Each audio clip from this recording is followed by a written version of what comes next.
Subject కి ఒక teacher ఉంటారు. అన్ని సబ్జెక్టులు నన్ను చదవమంటారు. చిన్న బుర్రలో అన్ని ఎలా నింపాలి?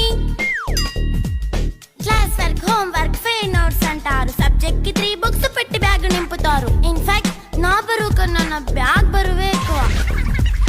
క్వశ్చన్లు, ఆన్సర్లు, సర్ప్రైజ్ టెస్టులు తమ్మి దాటుకొని మళ్ళీ స్కూల్ వ్యాన్ ఎక్కేసి అమ్మయ్య ఇక ఇంటికి వచ్చేసామనుకుంటే మార్క్స్ తక్కువ వస్తే చెయ్యాలి అసైన్మెంట్. రిపోర్ట్ కార్డ్ చూపిస్తే ఇంట్లో ఉన్న పనిష్మెంట్. హోమ్ వర్క్ చేయమంటూ మమ్మీ చంపుతుంటుంది. ట్యూషన్ టైం అయిందని డాడీ తరుముతుంటాడు. డాన్స్ క్లాస్ కి వెళ్ళమని తాతయ్య తిడతాడు. స్నాక్స్ తిని వెళ్ళమని నాన్నమ్మ ఆపుతుంది. ఇక అన్నీ అయిపోయాక కాసేపు టీవీ చూద్దామంటే మమ్మీ ఎంట్రీ ఇచ్చింది. బెడ్ యొక్క మంది చిన్న నాప్ తీసేలోపు తెల్లారిపోయింది.